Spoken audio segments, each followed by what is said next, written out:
Sadhu, sadhu, sadhu. So, brothers and sisters in the Dhamma, we shall begin our lesson number 6. Okay, we just continue a little bit on the life of the Buddha up to his Mahaparinibbana first, and then we will focus on the victories of the Buddha a bit also lah. We will touch here and there, enough for you to equip yourself for the exams, and enough for you to understand the flow. Yeah. So before we begin, anybody want to ask any questions regarding lesson number 5? Okay, so we'll begin with this. This is only a very brief story of Mandaya. Mandaya was a beautiful maiden. This is all part of the life of the Buddha. This is very brief, but not much discussed about this. So Mandaya was a beautiful maiden. Her parents would not give her in marriage as the prospective suitors. In their opinion, were not worthy of their daughter. Because daughter is so pretty that they think they must find a suitable person, not any other person. Okay, so father was happy that the Buddha was so elegant and deserved the hands of his beautiful daughter. The Buddha refuses. The wrong spelling is wrong. Refuse, S-U-S-E, isn't it? Correct, refuse. Or refuse. Okay, because the Buddha refused and said, because the Buddha has overcome this kind of, remember, to become enlightened or to become an arahant, we must overcome these sensual pleasures. Correct? You must have overcome these sensual pleasures. Because these are all hindrances. Sensual pleasure is one of the major hindrance for our spiritual progress. So we must understand that part. So the Buddha has overcome this. Through the temptation of Tangha, Arati, and Raga, the 3 daughters of Mara, so the Buddha has overcome these pleasures. So the Buddha rejected the hands offered, the hands of Mandaya, and then the Buddha gave, the Buddha gave a Dhamma that he has overcome this, that he will not touch that of maiden and all those things again.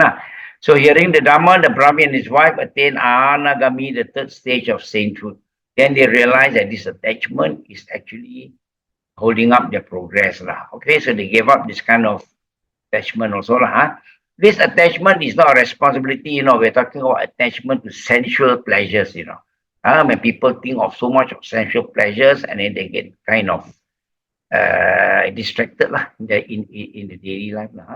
So enraged by the words of the Buddha, Mandaya conceived a hatred towards the Buddha because she was very insulted. Wow, this man rejected me, and then instead, then she became a consort of King Udena, So she became a consort and then she took advantage of her position. So she started to let everybody, she instigated everybody to go against the Buddha. Said the Buddha is a bad person and macam-macam. So everybody was scolding the Buddha wherever he goes. So I see everybody was angry. Everybody is angry, trying to chase the Buddha away. So so Ananda asked the Buddha, Lord, everyone is reviling us. Slaves and all. Everybody is despising us, scolding us, scorning us. And then he told the Buddha that okay, I will just say in my own words, you can read later. So the Buddha, and then he told the Buddha, we better move out of this village. This village is not suitable for us anymore. People are scolding us. So the Buddha says, no, why should we leave?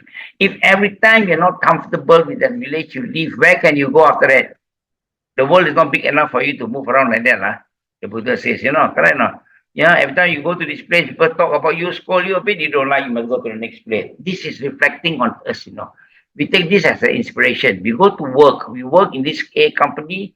Maybe situation is not so good. Does not mean that we have to leave and then go to the next company. How many companies you want to hop to? So that's what the Buddha is saying. I know you don't have to hop from village to village. You must endure this kind of hardship. Life is to endure this kind of hardship. So the Buddha says, as an elephant. Then the Buddha said, here you can see, I think you can see my cursor, isn't it? As an elephant in the battlefield, withstand the arrows. You see, elephants, all they go to battlefield, they are the ones in front. Now they are a bigger target, actually, correct? So they also kena arrows here and there, but they still continue. You drive the elephant will continue to move and fight with you. So the Buddha says, as an elephant in the battlefield, withstands the arrow shot from a bow. Even so will I endure abuse, the Buddha said. Verily, most people are undisciplined. The Buddha said, never mind. People are not disciplined. We must endure that abuse and try to teach them. Correct? So that's the lesson we learn here, that we have to learn to endure criticism. In life, the 8 vicissitudes in life is always like that. The criticisms are always there. When you go up, there's no other way, you must come down. Remember. Huh? I have a Japanese friend who always tell me, Tan-san, we Japanese don't want to be number one. We always say we are number two. Why? Because it says, I asked him why. He says, because number two have a chance to be number one. Correct? You still have a chance to progress. If you are number one, Tansan, you have no more to where to go except to come down. You see? So that's a lesson I learned from him also, huh? So my Japanese friends say we are always number two, Tansan, so that we have enough. We will always be striving to go up and better ourselves. Then to wait for a day where we come down. So that's why we do. So the Buddha says that you must endure. People are very undisciplined. They will criticize. Okay, so you must learn to endure. That is the lesson we learn. The Buddha's life history has beautiful lessons for us. This is not just a story. Don't take it as a story. So every time when we are in a situation, we must think like that. What will the Buddha do? In this situation, what will the Buddha do? These are the inspiration that comes. When you get a lot of criticism, you say, what will the Buddha do? You reflect back in the story of Mandaya, when, the whole village was criticizing him, criticizing the Buddha and his whole entourage. The Buddha says, stay on, these people are not disciplined. We must correct them slowly. So that is how the Buddha approached. So this becomes our inspiration. That's how we look at things. Life of the Buddha tells you a lot of these kind of things.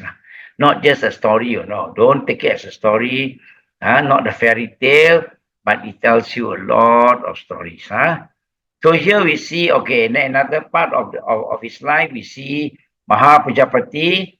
Mahapajapati was aunt and his stepmother, remember? Because you see, all Buddhas,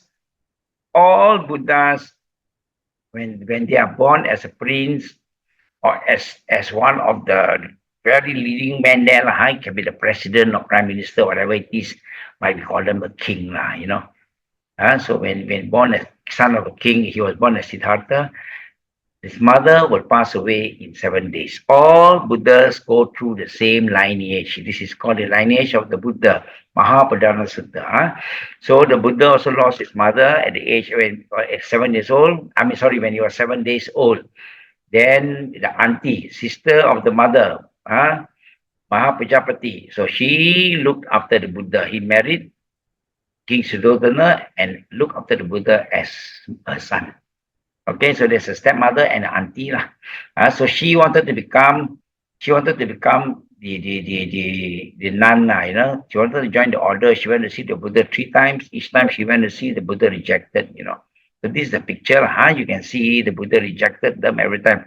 Then one day, whenever Ananda asked the Buddha, what is your reason for not accepting ladies into the order? Is it because they can't be enlightened? This is Ananda, This is Ananda asking the Buddha, and this is Mahapajapati begging the Buddha to accept them into the order. You see this picture, okay? So then Ananda asked the Buddha, is it because they cannot be enlightened? So the Buddha says, no, ladies can also be enlightened. Then the Buddha accepted the ladies into the order. So that is the lesson we learn here, is the Buddha actually liberated. Here the lesson we can also learn that the Buddha liberated the women. Because during the time of the Buddha, the women are also being ostracized. There's a lot of all this kind of imbalance. Men feel more superior. So ladies, are only good for the kitchen, they say. Ladies, you are only good for the kitchen. You need not to cook. And the ladies cannot participate in all these kind of religious activities and religious talk, except to prepare food only. So So that's where the Buddha liberated them. The Buddha allowed them to be in the order with a lot of strict conditions. Now we understand why are there strict conditions for these ladies. Because when the Buddha liberated them, the Buddha cannot make them suddenly, okay, you are equal to men suddenly overnight.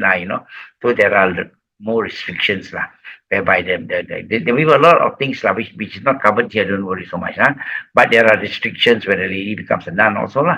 But remember, the Buddha was the first person to liberate the ladies there, allowing them to join the order, not only to learn the Dhamma, but to join the order and become bhikkhunis.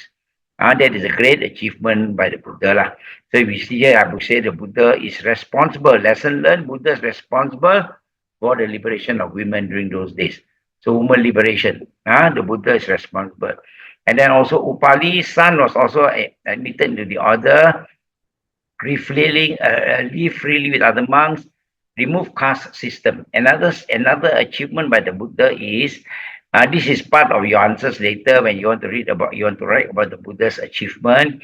One, you can say that the Buddha liberated the women. You can also say the Buddha removed the caste system when he accepted Upali into the order. You see, once you come to the order of the Buddha, you are equal. That Buddha doesn't believe in caste system. The Buddha doesn't believe that you are born into the caste system. The Buddha says that whatever system you are caste you are in, you work towards it. Not by birth. Are you a Brahmin? The Buddha says. Not by birth. But through your hard work, if you are hard work, you're conscientious, you put in correct effort, yes, people can respect you as a Brahmin.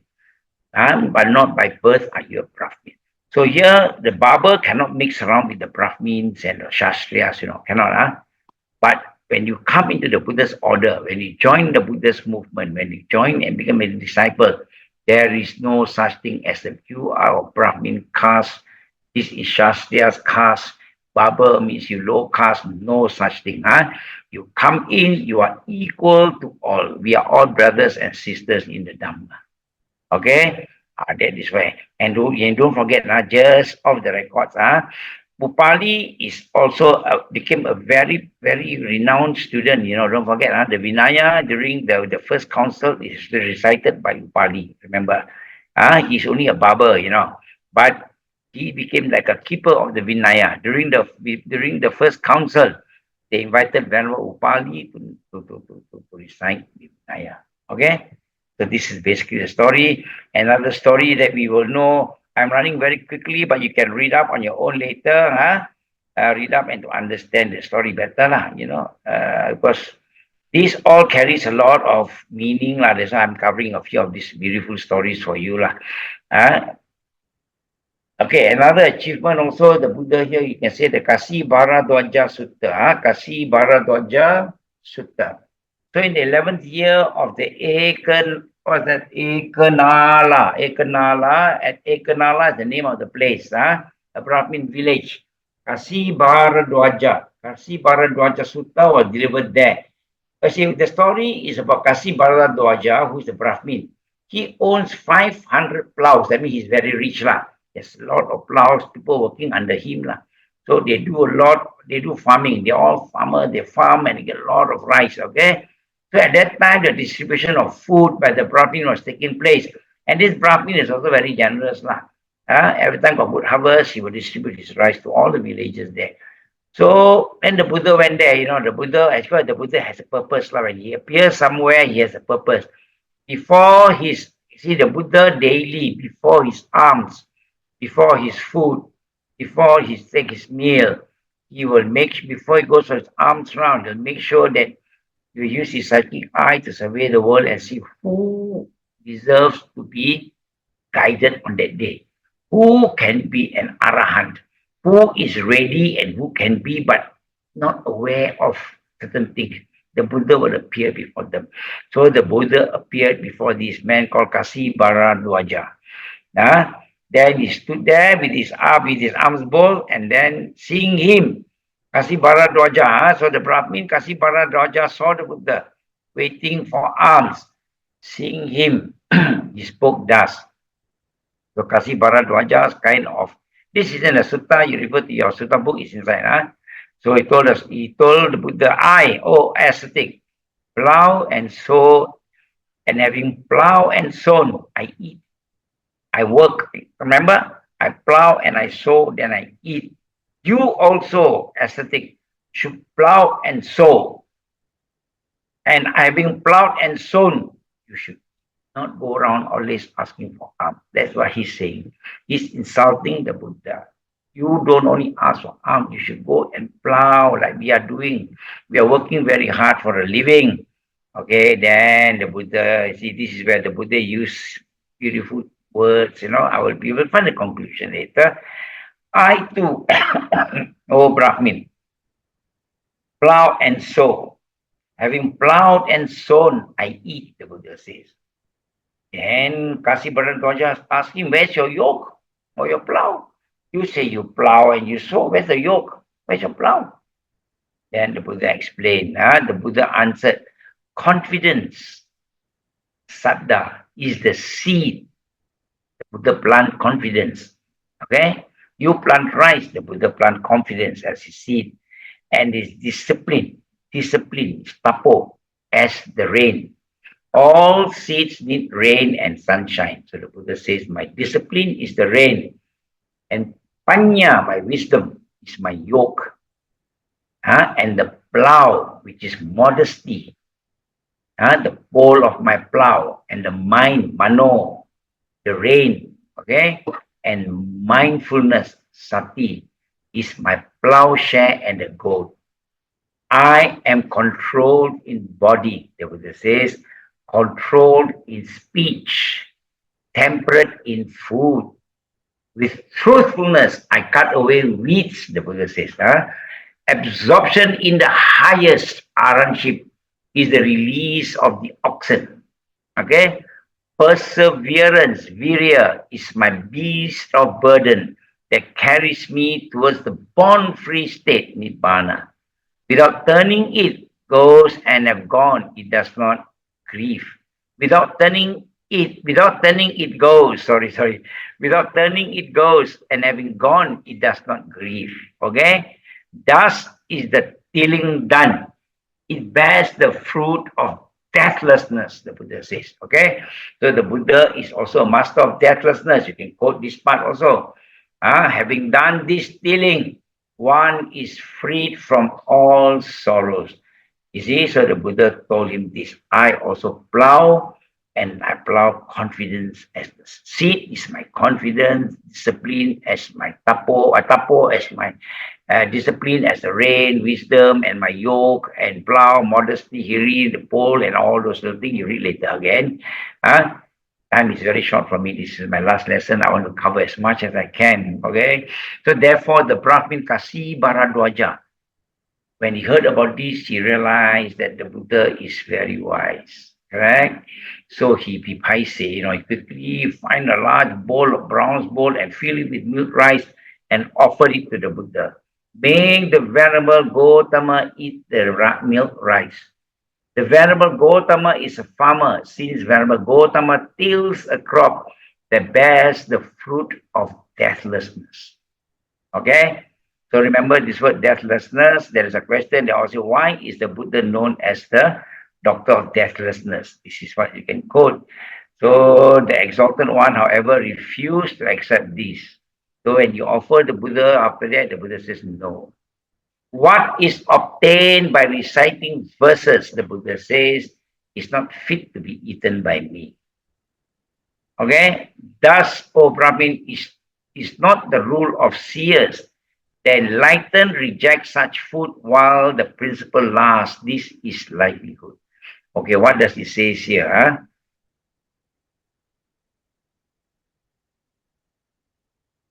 Okay, what does he say here is the Buddha says, in short, I read this and the Buddha is saying that his Dhamma is not to be exchanged for food. Okay? In short, again, don't sell the Dhamma to cari makan. Okay? In short, I look at this as the Buddha says, don't sell Dhamma to cari makan.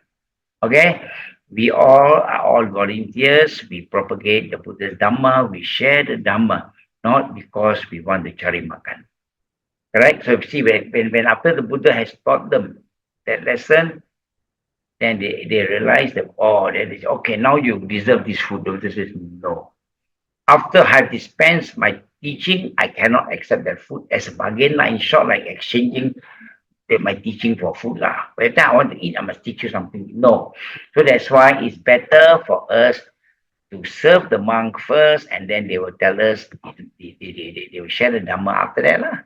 Rather than sometimes we will let them share the Dhamma, then we give them food, which is technically okay, fine, but basing on this, I think we better do the reverse. We better let them eat, and then after eating, they sit down there for a while, they dispense the blessings. And if they have a short Dhamma sharing, they will share with us. So that is what the Buddha says. What is obtained by reciting verses, okay? What is obtained by reciting verses is not fit to be eaten. Okay, so we will see this properly. Okay, this, O Brahmin, is the rule of seers. I hope you all can see this. I shall put this bigger for you. Okay, so this is a catch now. What is obtained by reciting verses is not fit to be eaten by me, the Buddha says. Okay, so now we go to the last sentence. Serve the unique cankerless, great.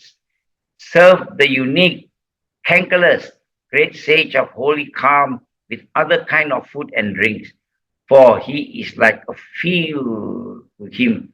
For he is like a field to him that desires to sow good deeds. Okay, so here what is important here is we'll see. We always say sometimes that the Buddha Sugato as a good speaker because the Buddha uses parable. Buddha uses similes to share for people to understand. He was a farmer, so the simile of farming the Buddha uses. So the Buddha uses parable and similes, So the Buddha is master of parables and similes, You put like that. Okay.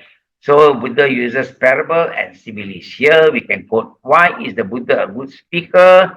We can say that because the Buddha uses parable and similes. Correct? So this is one good example.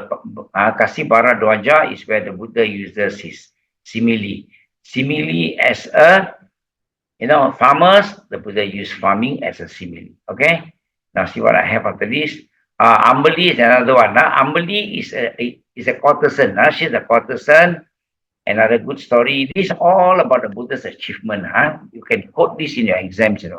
You will have these notes later. I'm sure you have by now. So Ambali, hearing the Buddha's arrival at her mango grove, she has got a big mango grove, approached the Buddha and respectfully invited him and his disciples for a meal on the following day. So the Buddha accepted her invitation in preference to the invitation of Lechavi nobles, which he received later. So although the Lechavi nobles offered a large sum of money to obtain from her an opportunity to provide as an opportunity of providing this meal to the Buddha, she politely declined the offer. As invited, the Buddha had this meal at Ambali's residence. After the meal, Ambali, the courtesan who was a potential Arahan, the Buddha knows, you are a potential Arahan already, very generously offered her spacious mango grove to the Buddha and his disciples. Later, Ambali entered the order and attained Arahanship. Fifth one at Beluva village near Vesali. Okay, so here we will understand that Ambali is only a courtesan. She offered the Buddha dana. She says, Venerable, can you come to the house tomorrow for dana? So the Buddha accept by keeping quiet always. When his silence is acceptance.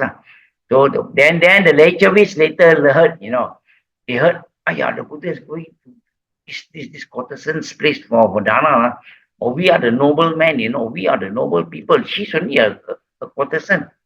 Why not we invite, she shouldn't invite. So they went to approach her and say, but because once the Buddha has committed to attend one dana, the Buddha won't disappoint the party and say, oh, the next one is more important. No, the Buddha doesn't do that. So the nobleman went to see her and said that we pay you We pay you certain amount of money A lot of money they offer her. Just Give us that opportunity to give dana to the Buddha. You decline tomorrow, you don't give. We tell the Buddha that you are not giving, they are coming to our house. But she says, no, it's not the money. She is, although she is only a courtesan, but she doesn't do it for money. So she declined that offer. She said, no, I am still keeping my dana date with the Buddha tomorrow. So the Chinese noblemen were very unhappy lah, but what to do? They can't do anything lah. So the Buddha went to Ambali's courtesan and ate, and then Ambali was very generous. I would say Ambapali, Ambapali. So Ambapali offered the mango grove to the Buddha lah, and disciples to stay lah. That's where they also stayed lah. So that's where also Ambapali became an arahant later. She went into the order and she became an arahant. Okay, so here again we say that the Buddha is an egalitarian. That means he believes in equality. The Buddha doesn't choose you because of your background, your status, and all that. If the Buddha is committed to help you to go to your house, the Buddha will go. Now, tomorrow one Datuk call, oh, I better go to the Datuk's place. Datuk's place, better food. No. The Buddha say yes to you, is a yes. Okay? Here again, we learn that the Buddha honors what he says. And says what he means and means what he says. And he says yes, it's a yes. Okay? Not any other person can come and say, oh, I'm a Dato, Hey, I'm a so-and-so Tansri, You are only what? No, Buddha coming, no, coming to my place. No, the Buddha does not go for this kind of things. So the Buddha is egalitarian, or he believes in equality. He doesn't believe in all these standards and castes and levels and all that. So that we can put that again as another quality of the Buddha. These are all the beautiful qualities of the Buddha. Like I've said, the life history of the Buddha is not only a fairy tale. It's not a fairy tale, okay? It is very meaningful, You must tap all these stories and remember, whenever we are in trouble, I will repeat, always ask ourselves this question. What will the Buddha do in this situation? Okay? And then you will come to conclusion and remain calm. There are times when you're about to be angry. There are times when you're about to give up. Think of what the Buddha will do in this situation. When the whole village was criticizing him, scorning everybody, the Buddha said, we stay put, will still continue to live there. And then eventually the Buddha educated everybody became disciplined, right? So like this case also, the Buddha would not choose levels and all those things. The Buddha doesn't believe in caste system. So we will think like that. What will the Buddha do in this situation? Will the Buddha get angry? Or how does the Buddha calm himself down when he's angry? Put all these stories and it can help you in your daily life. For me, our interest here is more to share with you all these stories so that we can improve on our daily lives. Our daily life is important. We must improve, not only the ultimate. I'm going to talk shortly about happiness is not a destination. I'm going to say something, that happiness is not a situation. It's not a destination. You're going to say that. So you must remember like that. That happiness is not a destination. That's why I believe in that. We must live a good life, then we will face whatever comes after life. Don't worry. But we must live a good life. Okay? Okay. Unless you're a very advanced practitioners, then it's different. But I believe you're all beginners like you and me, so we learn simple things. Okay, then the Buddha's last journey. This is more important. So now we have learned a few stories. There are a lot more stories coming later about the Buddha's life. Okay, let me check on the chat now. There's something on the chat. Let me check. What is that? Kasih Barat Dwaja, Samyutan Nikaya 7.2. Wow, Kasih Barat, okay, was a farmer. Yes, he was a farmer. Okay, correct, okay. Okay, somebody has posted that. Okay, good. Okay, so this last journey of the Buddha, his last journey starts with Rajagaha. Rajagaha, capital of Magadha. He started his teaching also at Magadha. So his last journey they start in Magadha also, you know. Somehow or other, the Mahasatipatthana the Mahaparinirvana Sutta starts with Rajagaha. And there we see King Ajatasattu was a king. Ajatasattu was a king, uh, and he was the one who actually imprisoned his father, King Bimbisara, you know. He imprisoned his father, and then story goes that he tortured his father very badly there. I don't know why, but he did it. But eventually he realized, you know, but it was too late. When he went to want to apologize to his father, the father has already passed away. But the father died in prison. So King Ajatasattu usurped his father's throne actually, King Bimbisara's son. So King Ajatasattu was planning to invade the Republic of Vajis. Okay, there's a republic, small republic, very successful. There are a lot of stories about the monks there also, you know, a lot of controversy last time also about the monks there. It is called Vajis. They are very progressive society. So this King Ajatasattu tak boleh tahan lah. He wants to attack Vajis. But before that, he sent his prime minister to seek advice from the Buddha. If you go and see the Buddha and ask the Buddha whether I should invade the Vajis or not, and whether I can be successful or not. You know, if I invade, whether I can succeed or not. Okay. So basically, the story is there. I cannot go into detail. Time doesn't allow me to. So roughly, it is like that. Okay. King Ajatasattu wanted to invade the Republic of Vajis. Okay. And before he did that, sent Prime Minister to seek advice from the Buddha. Because the Buddha was the advisor. He advised the Vajis before. We'll come to that. Okay. Then the Buddha declared the 7 points. So when the Prime Minister came to the Buddha and said that King Ajatasattu want to invade this place, we want to conquer the Vajis. Can we do that or not? Then the Buddha asked Ananda first. Ananda was there. Ananda, do the Vajans meet frequently and hold many meetings? Are they united as one? They meet frequently and they hold many meetings. Okay? As what was taught by the Buddha to them last time. The Buddha said, I taught them this. And Ananda said, yes, the Vajans meet frequently and hold many meetings. They are very united. They meet frequently and they are very united. And they hold meetings, they agree or disagree, they come out as friends. In a meeting, they can argue and share, exchange ideas. They agree to disagree. When they come out, they're still beautiful, they're still good friends.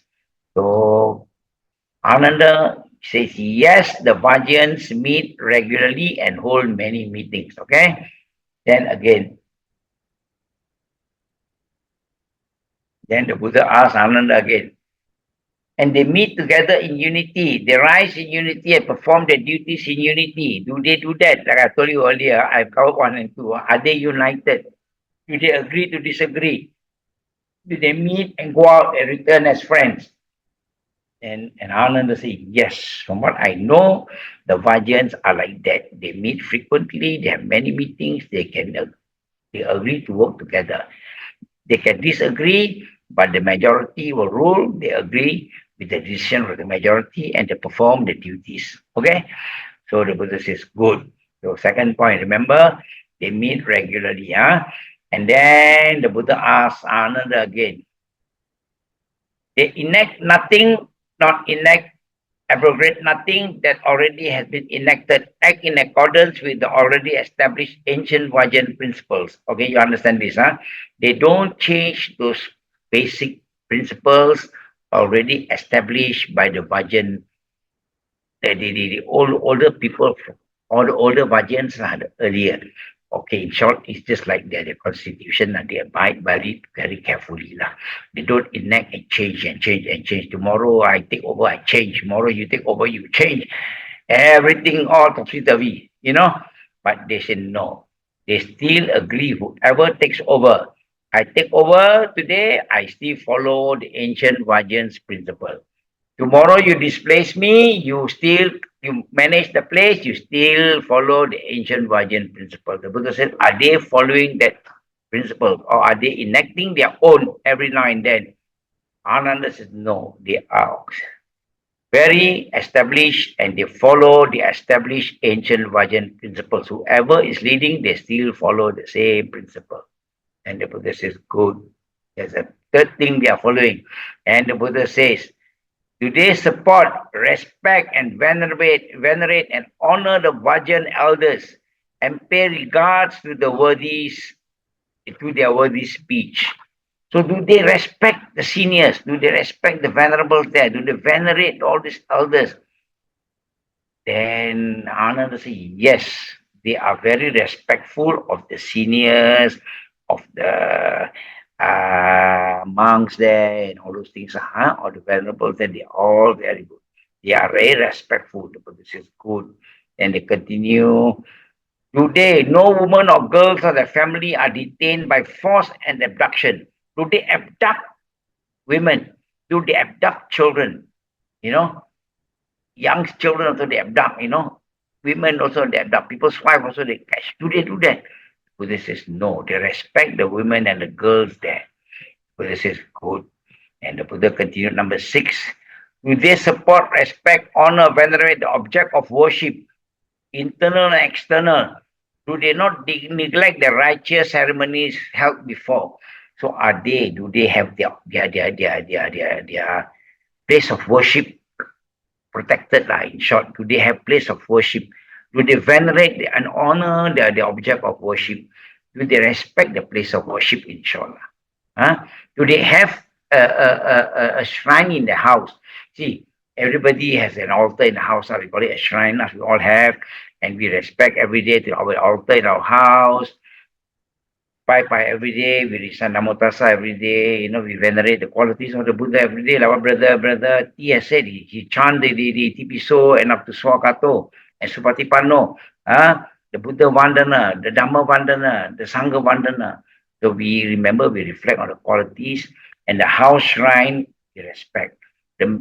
All our temples there is also respected, very clean. Nobody disturb that place, nobody dirties that place.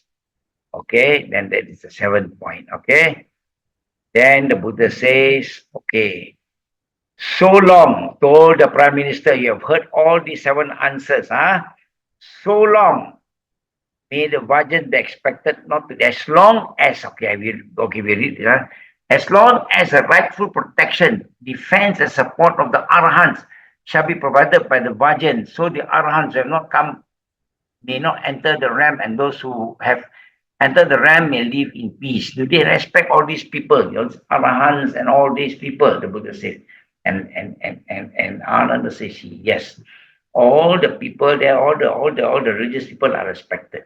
Then the Buddha gave the conclusion to the Prime Minister. As long as the Vajjans are sticking to these 7 points, okay? Remember these 7 points, As long as they are sticking to these 7 points as taught by me before, I guided them when they wanted to form this republic. They will not decline, but they will progress. In short, you won't succeed in capturing them. In short, you invade them, you won't succeed because they are very united. Okay? So then the Prime Minister went back and told the king, oh, no. The Buddha gave us these 7 points. As long as they follow, they will not collapse. We will not succeed. Okay, so King Ajatasattu did not invade the Vajis. Okay, because of these 7 points. So this is the importance of 7 points. When you talk about the Vajjans, this is a very important thing.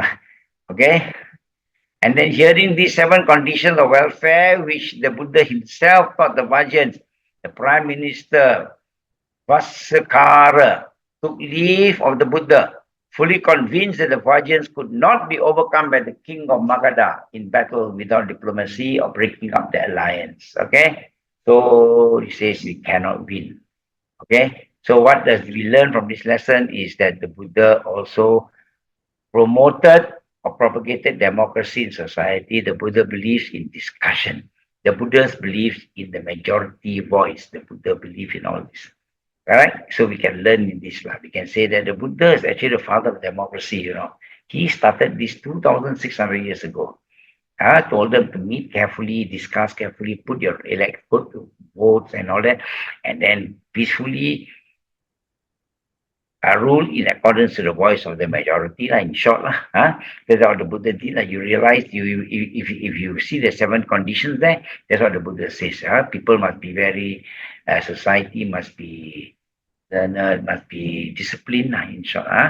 And therefore the Buddha used the same story, the Buddha used the same lesson to teach. Don't forget, the Buddha thereupon availed himself of this opportunity to teach 7 similar conditions of welfare.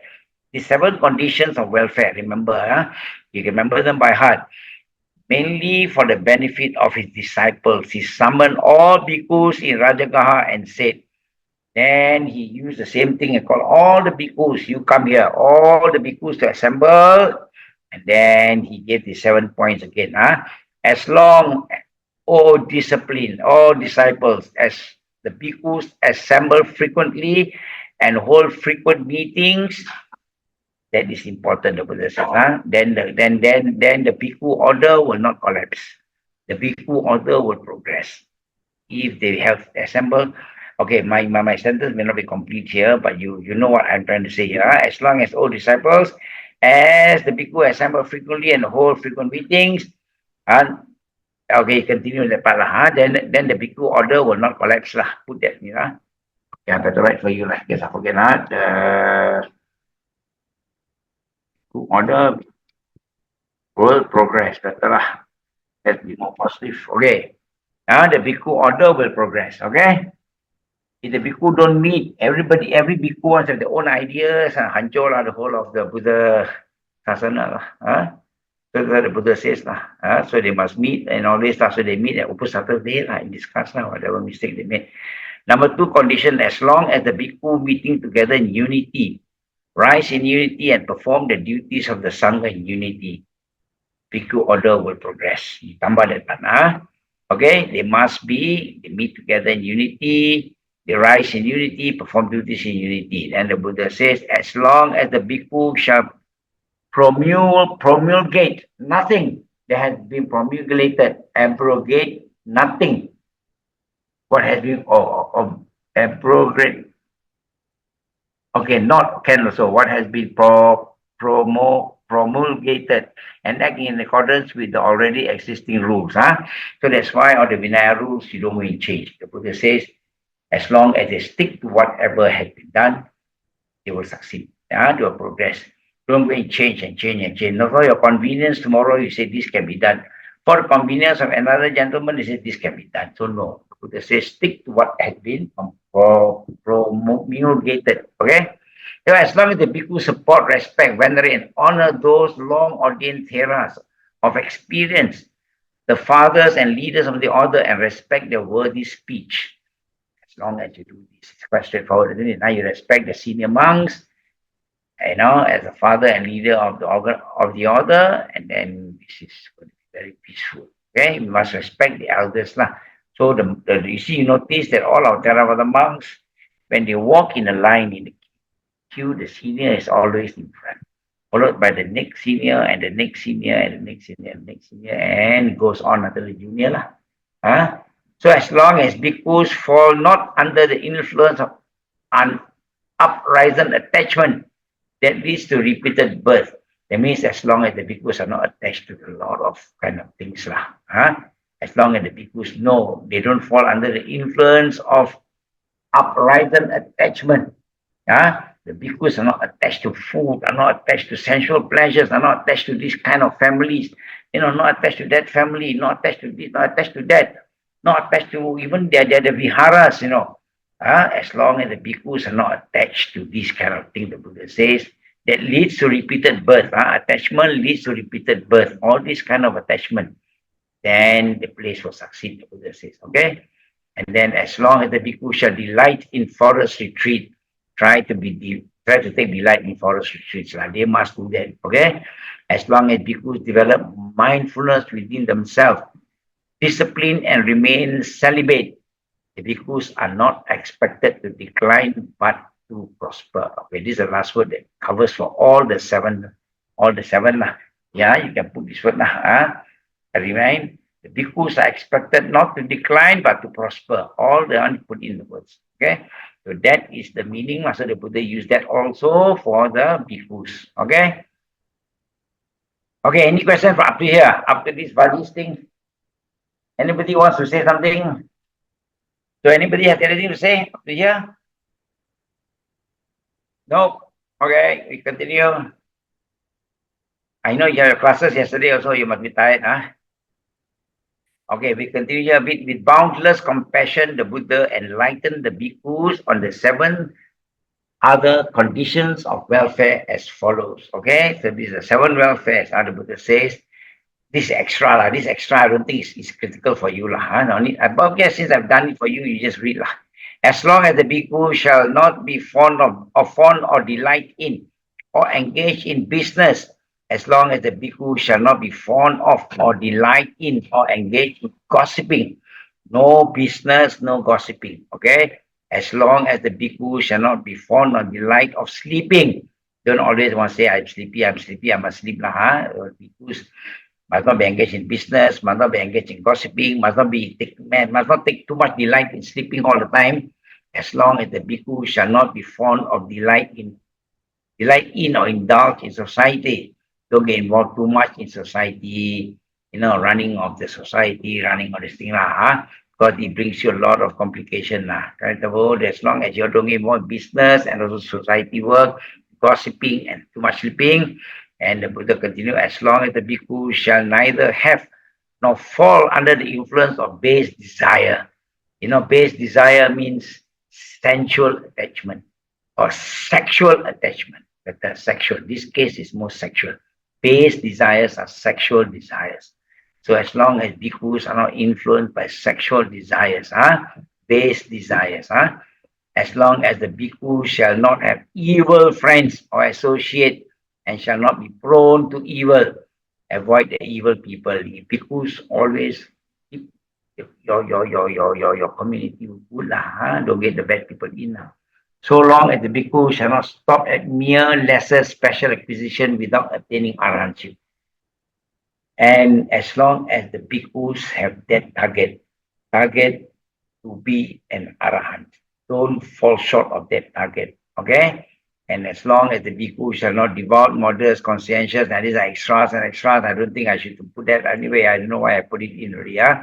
Okay, we have finished all the 7 factors, and we have put it as useful for the bhikkhu order and also individual bhikkhus. Okay, the Buddha has so put it in such a way that individual bhikkhus should not get involved in society work, should not get involved in gossiping, should not get involved in too much sleep, should not get involved in society work. Don't another bhikkhu how to manage this society. This society, don't give them this headache.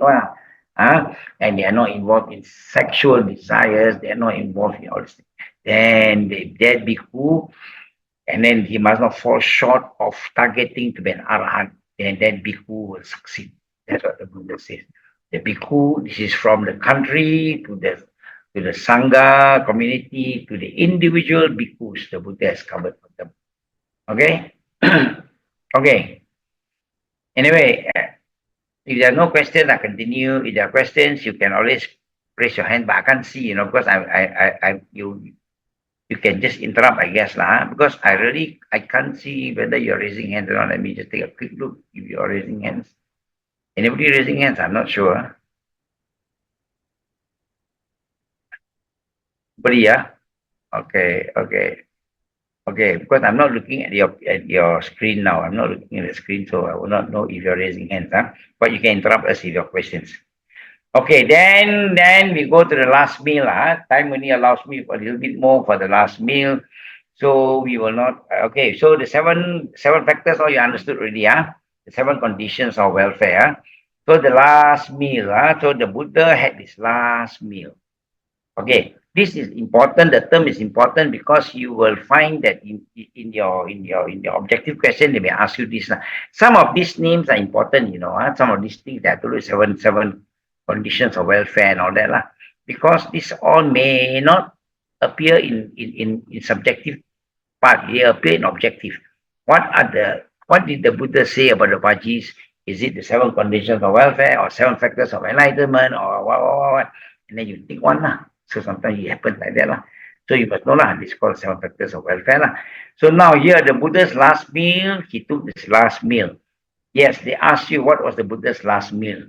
Or was it kue penga, or was it char siu fan lah, or is it sukra madhava lah, they may ask you lah. Huh? Okay, so the Buddha, whether it's siu bak peng or the Buddha ate a char siu fan or chicken rice, they may ask you lah. But the word is the Buddha's last meal is called sukra madhava. Remember the word, it's called sukra madhava. You can see my screen here, I like this word for you lah. Okay, sukra madhava, they may ask you lah. And they put there, they might give you a few options to choose lah. So you choose the correct option only lo. Okay. So it is called sukra madhava. Okay, I put it in red for you. So sukra madhava, can remember, that means pig's delight. Sukra is pig. Okay, madhava, we call it delight. Some people interpret macam-macam. So okay, we come to the few things what people interpret lah. But okay, the Buddha's last meal is called sukra madhava as an objective question. Okay, you make sure you tick sukra madhava.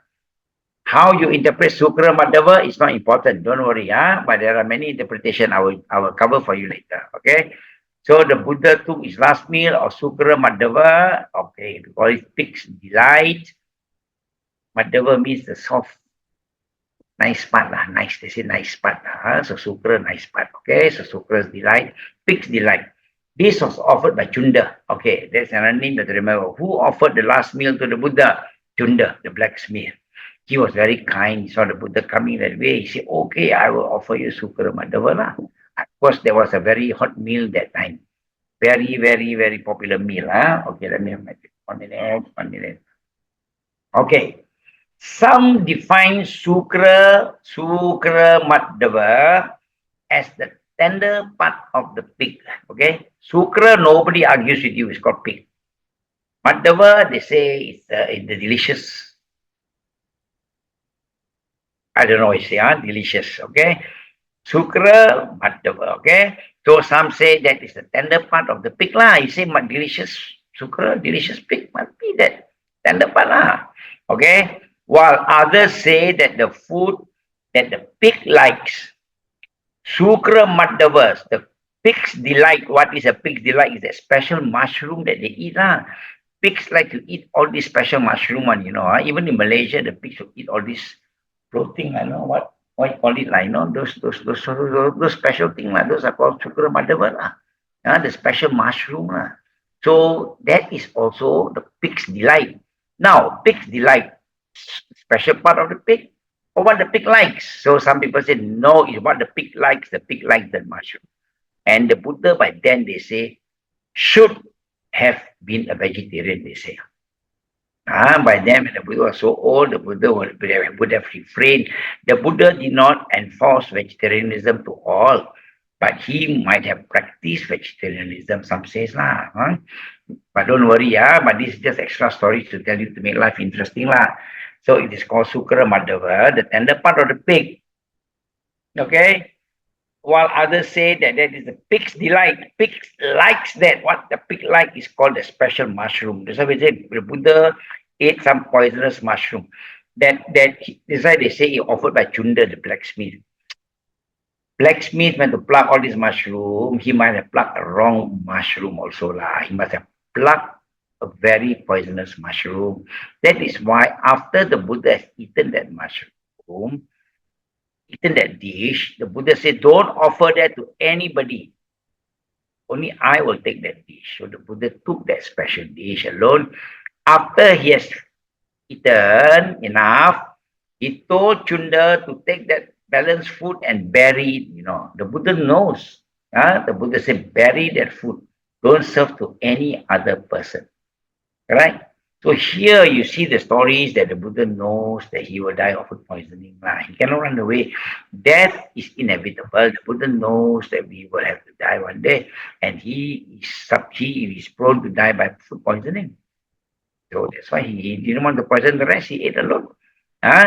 Or at that point of time, there are three ideas. But these are not important. These are not in your exam. Or the name of a special dish, you know. Sometimes we also got special dish lah, you know, all these special name lah. So Sukra Madhava was also a name of a very special dish that time. At that time, there's one dish called Sukra Madhava, very special dish, and people like to actually we always say when we want to offer dana to the monks, we always give them some special dish that we can cook lah. We expert in this special dish, or we buy something special from our neighborhood, or this place, oh, kai kyo is the best kai kyo here, you know. Oh, you can smell, you know. So these are the things that we would like to offer. See. So Chunda is a very honest man, so he offered the Buddha the special dish that was very popular then. Is called Sukra Madhava. So the three kind of interpretation now, whether the Buddha ate the pig, the tender part of the pig, or the mushroom, or the special dish. Okay. But remember, I will conclude this for you this way. The exam, they only ask you to pick what was his last dish. It is called Sukra Madhava. You don't have to elaborate. Number one. Number two, why not important? It is not critical for us on what he ate. That's not important.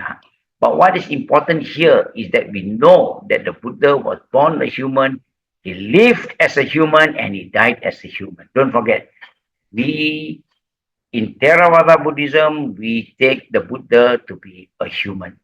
Yes, maybe he's a superhuman, okay? Superhuman with super knowledge. Yes, but he is still a human, and he's not anything beyond the human. Okay? So that is the important lesson here for us to remember, that here the Buddha lived as a human, born as a human, lived as a human, and died as a human. Don't argue on what he ate. That is not important actually. You can argue until the cows return home also, you will not find the answer. Don't waste your time on this. Remember that the dish is called Sukra Madhava. Full stop. Okay? But also the conclusion I say is not critical for us on what he ate. It's not critical, it's not important. It is here to show that he was born a human, lived as a human, and he died as a human. Okay? Live as a human. Okay, this I typed last night. Okay, so, and not last night, this morning at 2:30 at this. Okay?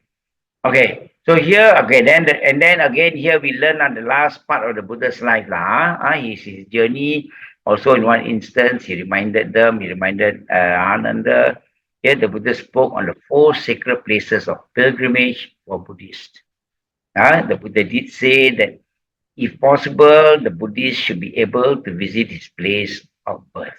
Okay, that is at Lumbini. Remember, if you can, you have a chance to go to India, don't forget to visit. Lumbini is in Nepal anyway. You have to cross the border again and come back. It's called Lumbini. Place of birth. These are the 4 places that the Buddha advocated that the Buddhists should try to visit. This is our place of pilgrimage. If you can. For those of you who have not visited, you must try. There are a lot of people organizing. You can try. Or the place of his enlightenment is at Bodh Gaya. Last time you were called Buddha Gaya, but now it's called Bodh Gaya. So the place of enlightenment is Bodh Gaya. Spend more time there. Maybe 2 days at Lumbini. Maybe you can spend 3 days, 4 days at Bodh Gaya. Every night you go there and sit under the tree, the Bodhi tree is still there. You can sit there and experience the vibration there. Beautiful. Or the place where he preached his first sermon to his first 5 disciples. Remember, the Dhammacakkappavattana Sutta at Sarnath. Okay? At Sarnath, you go to Bodh Gaya, you can cover Sarnath. Lumbini, a bit difficult, you have to cross the border and come back. Otherwise, you just fly to Bodh Gaya, you go to Sarnath, and you go to Kushinara. And the place where he attained the Mahaparinibbana. Okay? And these are the 4 places that the Buddhists should try to visit.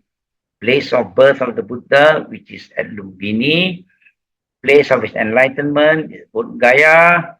And the place where he started his first teaching, whether his first turning of the wheel, the Dhammacakkappavattana Sutta is at Sarnath, and also a place where he attained his Mahaparinibbana at Kushinara.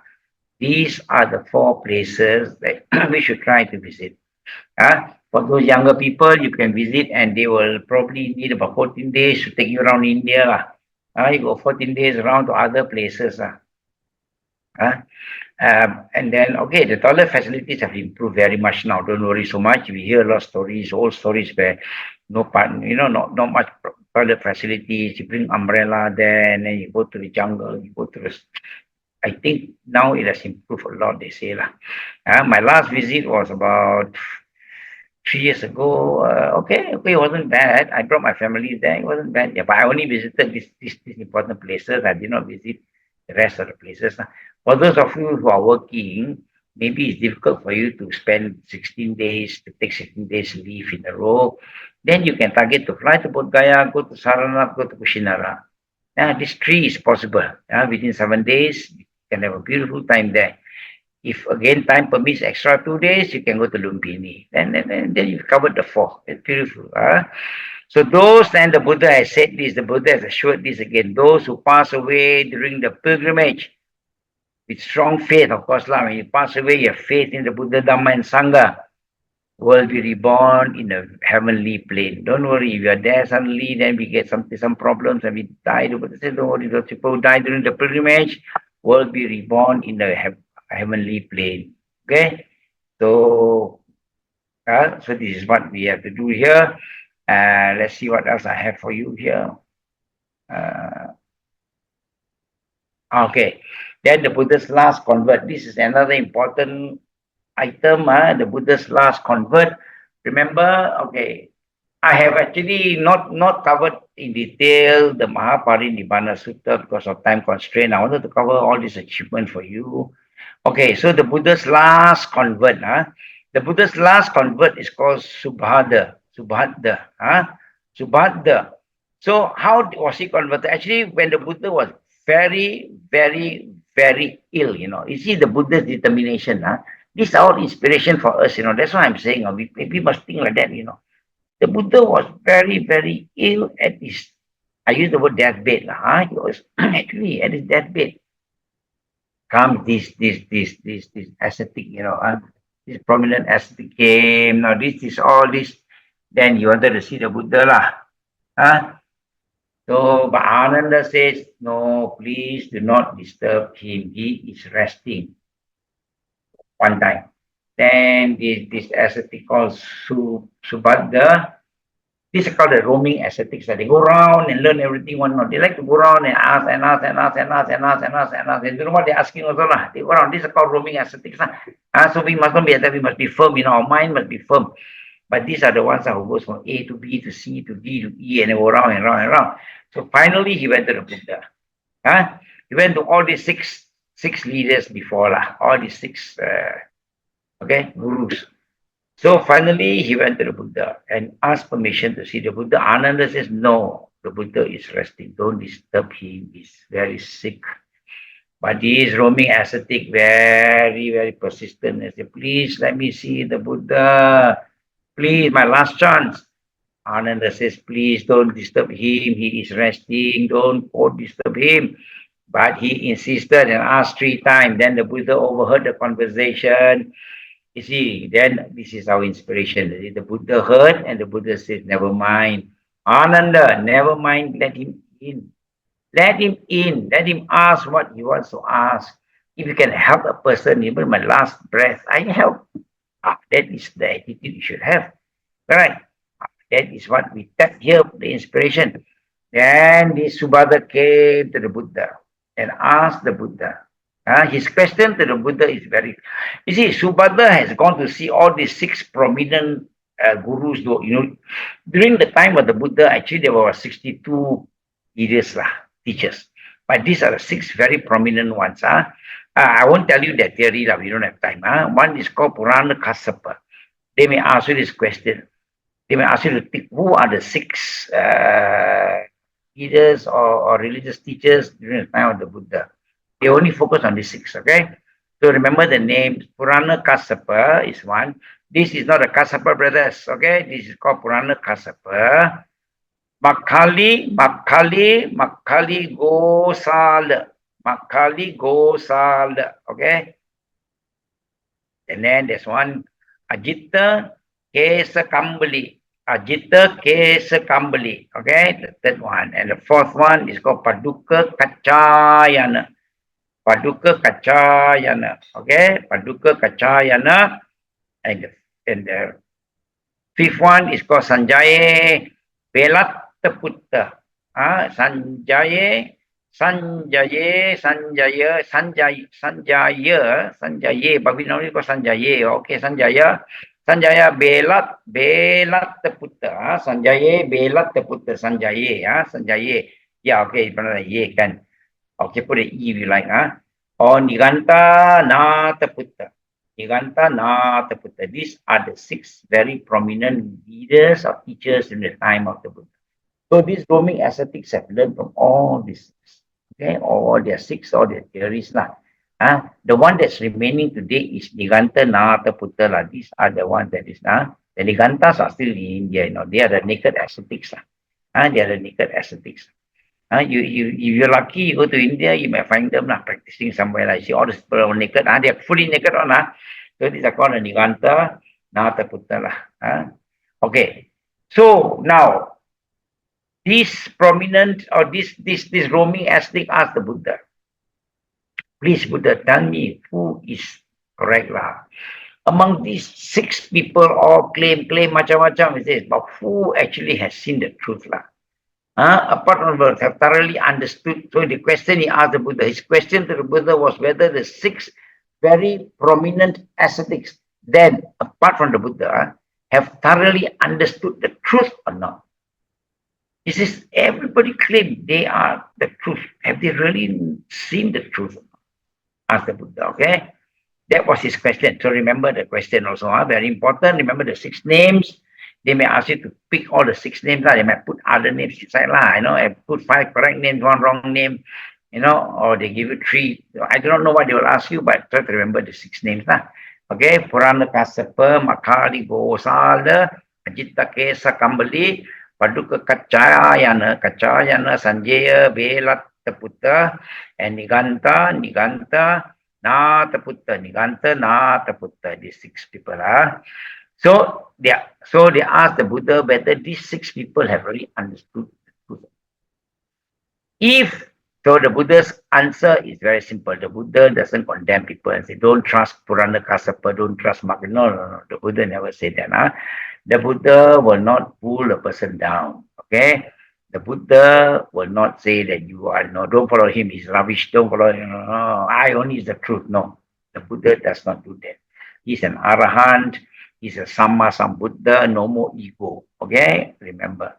So the Buddha never says. So what the Buddha says was, if any teaching that you go through, okay, if any teaching that you want to follow, if the teaching has the 4 noble truths and the 8-fold path, then follow that teaching. Okay, the Buddha says, follow any teaching as long as it carries the 4 noble truths and the 8-fold path.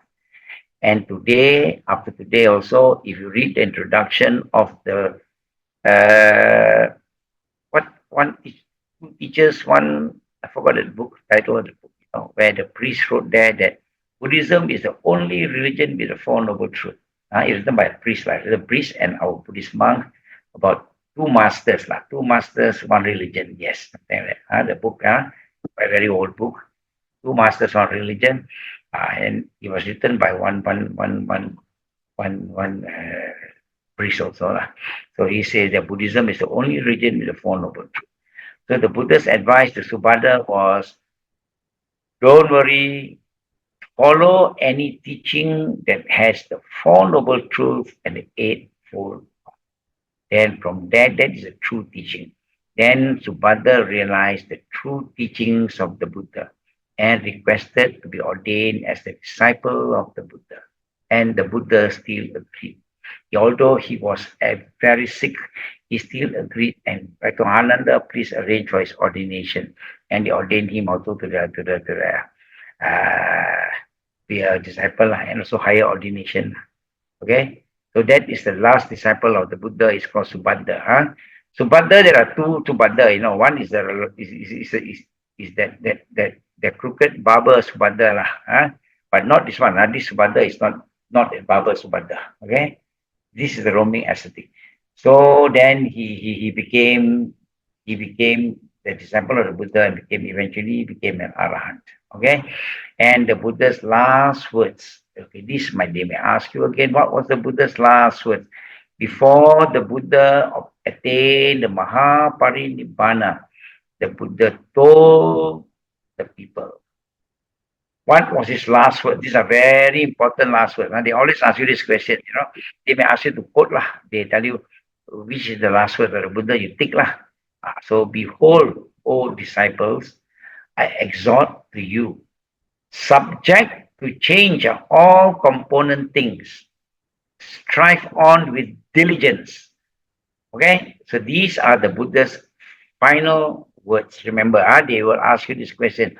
Which is the Buddha's final words? They might tell you, they might quote a few things for you lah, to confuse you lah.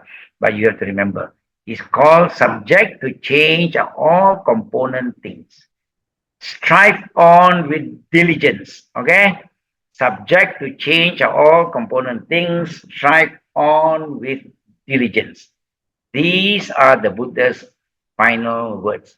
It's called Vaya Dhamma Sankhara. This is S-A-M also can, N also can. N with the dot and M with the dot is the same. But I'm not able to put a dot here lah. Because on this format I cannot get the Pali phonetics here. So I don't know what to do. So it's called S-A-N with a dot. Sankhara, Sankhara, Sang. S-A-N-G. Pronounced as S-A-N-G. Vaya Dhamma Sankhara Apamadena Sampadeta. Okay, if you can remember this, but they won't ask you that, don't worry. But like I said, it's very good if you can quote some of these Pali Suttas if you're doing your higher studies. If you're going for your degree or even for your master's or you write your thesis, it's nice to put some Pali words. So, Vaya Dhamma Sankhara Apamadena Sampadeta. Okay, so that is the Buddha's final words. Okay, so this is end of lesson number 6, but I'm going to continue with more stories for you. Okay, so any stories up to here? So don't confuse yourself with the Buddha's final words. It's subject to change all component things. Remember, subject to change all component things as nothing is permanent. Strive on with diligence. In short, the Buddha says nothing is permanent. Don't attach yourself to all these kind of things that is in Sankhara. All these things are Sankhara. Okay. Subject to change all component things. Then Buddha says things are not permanent. Strive on with diligence. Don't get stuck with this kind of sensual things. Don't be stuck with this kind of attachment with sensual things. Okay? Strive on with diligence. Like Buddha says last time in the 7 conditions. Okay, the Buddha said that every monk must have that Nibbana as his target. Then you can strive on with diligence. If you are happy just to have your center, that is not what the Buddha propagated. Okay? Don't say, oh, the monks are happy. Oh, I'm happy. I have got a nice center now. I am the abbot of the center. This is my ultimate. Then you are wrong. The Buddha says you must have the ultimate Nibbana as your ultimate. As a monk, Nibbana as your ultimate. Remember, there is a Buddhist advice to the monks, not to the lay people. Lay people, we live a good life. Sabba papasa karanang kusalasa upasampada sachitta pariyoda panang etang buddhana sasanam. The Buddha says, avoid evil, cultivate your mind. Do good and cultivate your mind. That's what the Buddha says. And these are the teachings of all Buddhas. So for us, we just focus on that. But for the monks, the Buddha says you must. But you see, go for higher target. Don't say, oh, I have a vihara now. I started a vihara. I've accomplished my duty as a monk. No, your duty as a monk is to continue, strive on with diligence. That's what the Buddha says. Okay, this was the Buddha's last words. Okay, any questions up to here?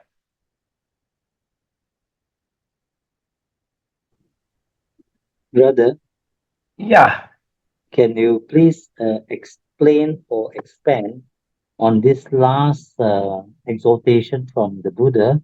Subject to change are all component things. yeah. The emphasis is component things as opposed to non-component things. Thanks. Okay, okay. Subject to change of all component things, huh? Sabbe, this one is Sabbe Dhamma, isn't it? Sabbe Sankara. Okay, you remember the Pali term is Sabbe Sankara Anicca. Yeah, Correct? So these are component things, and things that are dependent on conditions to exist. Correct? These are component things. Sabbe Sankara Anicca. Okay? Sankara are component things. That means these things exist because of conditions. You remove the conditions, they don't exist. So they are not permanent. Agreed? hmm, okay. So that is what we say by component things. Non-component things, sabbe dhamma anatta. Yeah, I'm just going off the memory. If I make a few mistakes, I must apologize. I must put in record. okay, okay. Okay, the other one is sabbe dhamma Dhamma, anatta. anatta. Dhamma are non-component things because they don't see why, because sabbe dhamma includes all component and non-component things. Non-component things are like nibbana. Okay. They are non-component things. So sabbe dhamma covers both component and that's why they say sabbe sankara anatta, sabbe sankara anicca. I mean, sorry, not anatta. Sabbe sankara dukkha. Remember, sabbe Yeah, sankara anatta, anicca. anicca, And then sabbe dhamma. It becomes sabbe dhamma anatta. anatta. Okay, so Yeah, all correct. component and non-component things are anatta, are not self. Ah, okay. So component Hmm. things are all these things that they exist because of conditions. Okay, okay, brother. Okay, thank you. Okay, anything else? Anybody? Before we just continue with more stories. This is important because they may ask you what the last word, final words of the Buddha. They will quote something else for you. But remember, choose this one. Sabbe, subject to conditions of all component things, strive on with diligence. Okay. So it's sabbe, sankhara, anicca. Actually, yeah. But they have, of course, there are many ways of presenting lah. Sometimes the English translation is almost equal to sabbe sankhara anicca also lah. So via Dhamma Sankara, Appa Madena Sampadeta. In this case, okay. If not means we'll go with the supplementary notes, more on the victories of the Buddha. This is again very important. This is a very important gatha for all of us. Yesterday, Brother Wong is with us. I hope Brother Wong is with us. Yesterday, we attended the groundbreaking ceremony of the Sambodhi temple. Brother Wong was the organizer. Brother Wong is the chairman of the building committee, I was told.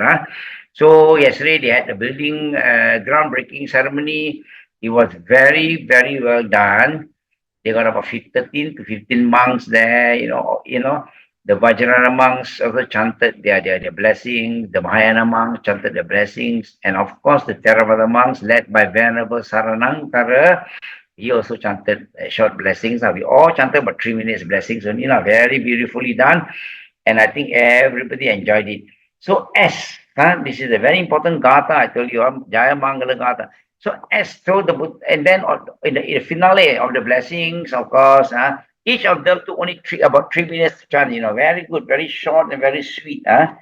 So at the end of it, of course, the Theravada monks took the bowl, the bowl of water, and then sprinkle water around the groundbreaking ceremony area lah. Place where the building is supposed to be built on. As they went around blessing. You can hear Venerable Saranankara in the background. He was reciting this Jaya Mangala Gatha. which is the stanzas of victory.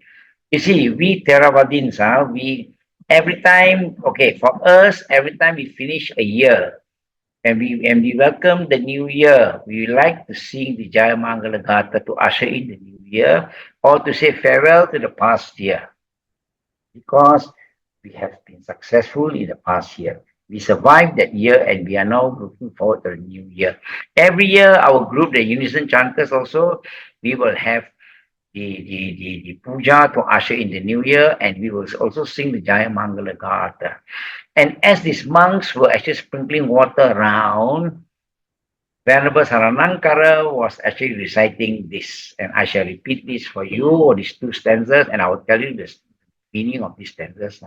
I think I should be able to finish this because I still have half an hour. Okay, so this is actually these stanzas for us lay people we sing, and also the monks sometimes they also will chant in a very melodious manner. We don't say sing, we chant in a very melodious manner. So Venerable Saranangkara was in the background as the two monks were sprinkling water, three monks were sprinkling water. Venerable Chief Saranangkara was chanting this. Bahum Sahasamabinim Mita Sayudantang Kirime Kalang Udita Gora Sasena Marang Dana di Dhamma Vidina Jitava Munindo Tam Tejasa Bhavatu Te Jaya Mangalani Marati Kamabiyu Jita Sabarating Goram Panalavakamaka Mata Dayakam Kanti Sudanta Vidina Jitava Munindo Tang Tejasa Bhavatu Te Jaya Mangalani.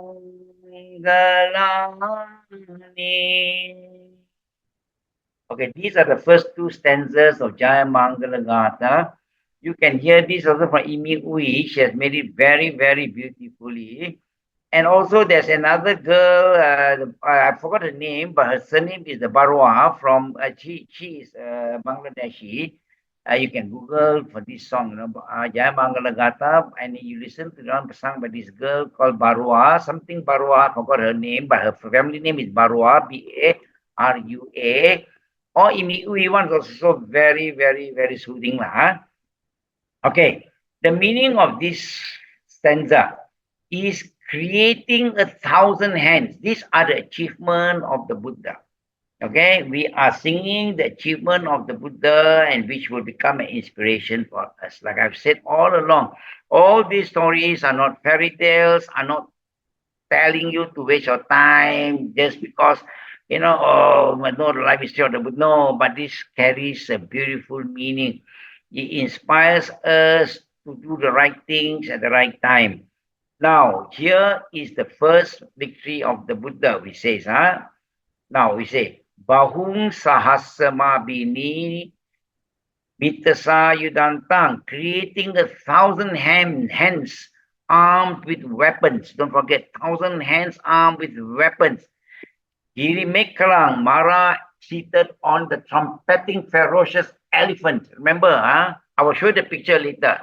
Girimananda, the name is, No, Girimananda pula. Okay, the name is, the elephant's name is Girimekala. Girimekala. Okay. Then to him, together with his army, you see, let me show you the picture. Some I have the pictures, but one or two I have missed out the pictures. I am very sorry, because I couldn't get it on time like yesterday. You see, this is Mara seated on this ferocious elephant called Girimekala. The elephant's name is Girimekala. And then they're attacking the Buddha with army, with spears and with arrows. That's what the Buddha says. The elephant always suffers from all these arrows in army. When we go to war, elephants are they ride on elephants, and they shoot arrows and all the elephants kena all the arrows lah, but the elephant never retreat, they continue. So here, the Buddha, upon his enlightenment, Mara came with an army with his army carrying spears and arrows, and Mara was riding on Girimekala, attacking the Buddha. Okay, so this the Buddha subdued. Okay, where was I? Okay, here. So this the Buddha subdued. So he says here, creating 1,000 hands armed with weapons. Mara was seated on the trumpeting ferocious elephant called Girimekala. Dhanadi Dhamma Vidina Jitava Munindo. Him together with his army did the Lord of Sages, did the Buddha subdue by what? By generosity and other virtues. The Buddha's weapon is always generosity and virtues. Metta, that is the Buddha's weapon. Loving kindness, always. So then, Tang Te Jasa Bhavatute Jayamangalani. By the grace of this, may joyous victory be yours. So we remember, we reflect this, and may this become our joyous victory also. So this is the teaching of the first stanza. It reminds you of Mara. So remember, Mara can symbolize our internal and external threats. Correct? The arrows that come, we say those are external threats. In life, arrows, people shooting arrows. You see Mara come with elephants, with army shooting arrows and spears, throwing spears at you, throwing spears at the Buddha. Buddha overcome them. What does this mean? These arrows and these spears can represent the external threat that we have. Because in our life, there are people who like to criticize, cannot get away. There are people jealous of our success. There are people who don't want to see us to be successful. There are many kinds of people in the world. We must overcome them by generosity and virtue. That's what the Buddha says. Okay? So the Buddha says, by the grace of this, may joyous victory be yours. Let this be an inspiration to us and may we be victorious. So remember, the army are external threats and the three daughters. The three daughters, the beautiful daughters, Arati, and I don't remember her name now. What is the meaning of them? Those are internal threats, those are our attachment, our desire that we must control. So we have two threats, external and internal. Correct? Internal threats are the three daughters of Mara who came to dance to distract the Buddha. Beautiful. But the Buddha contained his emotions, contained all this sensual kind of attraction. And the external, like what we said just now, in the village, people all criticize him, all scolding him. So the Buddha also had to overcome this problem. So that is the first stanza.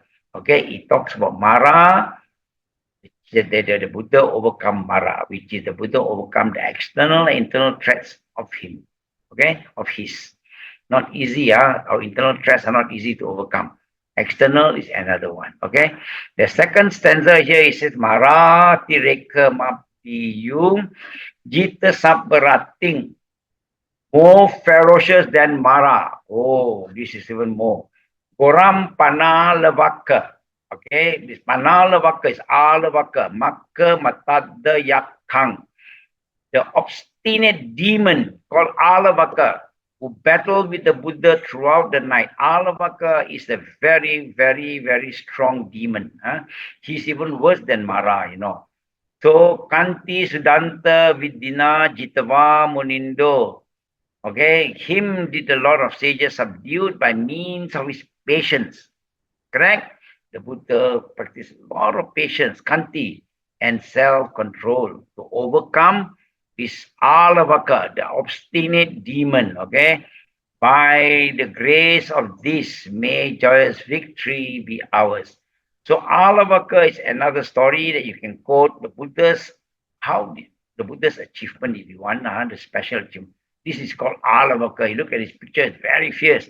Alavaka is a very fierce. So what is alavaka? Alavaka, 16 year in the city of Alavi. Alavi. The conversion of alavaka, the demon, 12 who feasted. The 12, I think, is not there. Okay. Who feasted on human flesh. Okay, this Alavaka is very fierce. Maybe I'll tell you the story instead of wasting too much time on that. Maybe okay, now we go through. Okay, so he feasted on human flesh. He eat human, who took place in the year. Yeah? Alavaka, ferocious demon, was enraged to see the Buddha in his mansion. He came up to him and asked him to depart. Very well, friend, said the Buddha, and went out. Come in, said he. The Buddha came in. For the second time and third time, the Buddha listened to him. Until the fourth time, the Buddha refused. What happened is, Alavaka found the Buddha in his house. Alavaka says, you please get out. So the Buddha quietly says, okay, very well, friend, and the Buddha went out. Then Alavaka want to exercise his power, fierce man want to show his power. Who are you? Come in, commanded the Buddha. Come in, and the Buddha came in. And the Buddha said, and then when the Buddha sat down, he said, get out. Okay? So the Buddha again gracefully said, thank you, okay, my friend, and the Buddha went out. And this went on for 3 times, okay? And I told the Buddha, I command you to come in. The Buddha came in. And again, he says, I command you to get out. The Buddha went out, okay? 3 times. And the Buddha said, come in. The Buddha came in. And for the 4th time, he says, the Buddha, you get out. The Buddha says, I will not go out. Okay? Now the Buddha put his foot down. The Buddha says, no, I will not go out. He says, I can't see. He says, well, I asked you a question. The Alavaka says, okay, you're stubborn, never mind.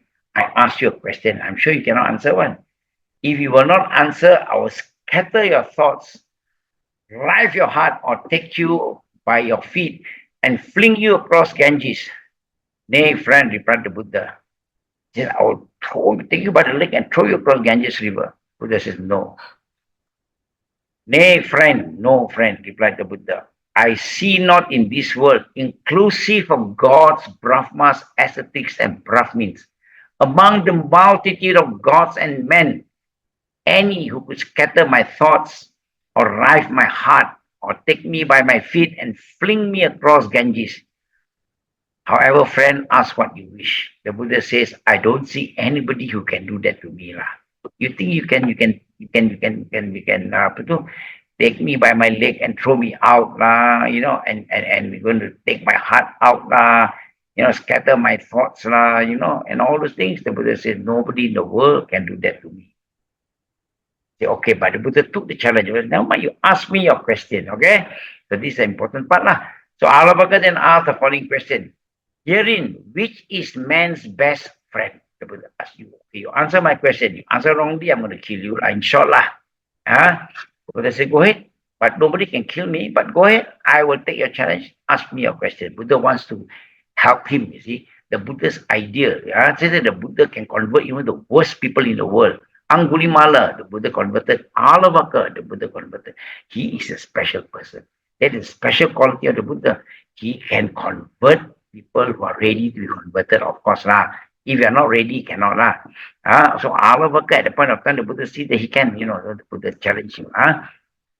So Alavaka, the Buddha hearing, which is the man's best possession? Which well practiced yields happiness? Which indeed is the sweetest of taste? How live do you call the best life? Okay, how to live the best life? To these questions, the Buddha answered. Okay, what is a man's best possession? The Buddha says, confidence is the man's best possession. Okay? Saddha, confidence, the Buddha says. Okay, now the second question, which practice yields happiness? Dhamma, Dhamma well practiced yields happiness, the Buddha says. Okay, now the third question, which indeed is the sweetest of taste? The Buddha says, truth indeed is the sweetest of taste. Okay, I think I shall do this for you. Okay, how live do they call the best life? Okay, then the Buddha says, life lived with understanding is best, they say. Live life with understanding. So to this question, the Buddha answers, and then Alavaka next asks the Buddha. Then Alavaka asks again. The Buddha, Alavaka tak mau kalah lah, dia mau tanya lagi, okay? Alavaka next asks the Buddha, how does one cross the flood? How does one cross the sea? How does one overcome sorrow? How is one purified? So Alavaka still want to test the Buddha. Okay, then the Buddha answered, the exalted one replied, by confidence one crossed the flood, by heedfulness the sea. Remember, by effort one overcomes sorrow, by wisdom one is purified. Alavaka then inquired, how is wisdom gained? How are riches found? How is renown gained? How are friends bound? Okay, so passing from this world to the next, how does one not grieve? Right? How does one not grieve for passing away of somebody? So in the answer, the Buddha says, the heedful, the intelligent person of confidence gains wisdom. Okay? By hearing the Dhamma of the pure one that leads to Nibbana, he who does what is proper, persevering and strenuous gains wealth. Okay? Okay, I must read this again. The heedful, the intelligent person of confidence gains wisdom. By hearing the Dhamma of pure ones that leads to Nibbana, okay, he who does what is proper, persevering and strenuous gains wealth. Okay? I hope you understand this. You read on your own because I read it wrongly. Okay? By truth, one attains to fame. By truth, one attains to fame. Generosity binds friend. Correct? The faithful householder who possesses these four virtues, truthfulness, good morals, courage, and liberty, grieves not after passing away. Okay? Well, ask many other ascetics and Brahmins whether there is found any greater than truthfulness, self-control, and generosity. Okay, so we continue. This is a bit long. I've written this a bit too much. Understanding well the meaning of the Buddha's word, Alavaka say, how could I now ask diverse ascetics and Brahmins? Today, I know what is the secret of my future welfare. For my own good did the Buddha come to Alavi. He realized that the Buddha went there to help him. Today, I know these gifts bestowed yield fruits in abundance. From village to village, from town to town, will I wander, honoring the fully enlightened one and the perfection of the sublime Dhamma. He became a disciple of the Buddha. So here he said, he realized, for my own good did the Buddha come to Alavi. When he learned all these answers, he realized that the Buddha actually appeared here not because of anything but to help him. He realized, today I know where gifts bestowed yield fruits in abundance. From village to village, from town to town, will I wander, honoring the fully enlightened one and the perfection of the sublime teaching. He has vowed that he will go around and talk about the Buddha and the Dhamma. So he became a messenger of the Dhamma after that, from a very ferocious, very fierce person, okay? So that is the second stanza. Maratire kamabiyung sabbarating goram panalavaka makka matatayakang kanti sudanta vidina jitava munindo Tangte Jasa Bhavatute Jaya Mangalani. Okay, so now let's go to the third stanza and the fourth stanza. These are all the stories that you can say the achievement of the Buddha for 45 years of his teaching also lah. Okay, but put some of this in. Read from your text and add this in.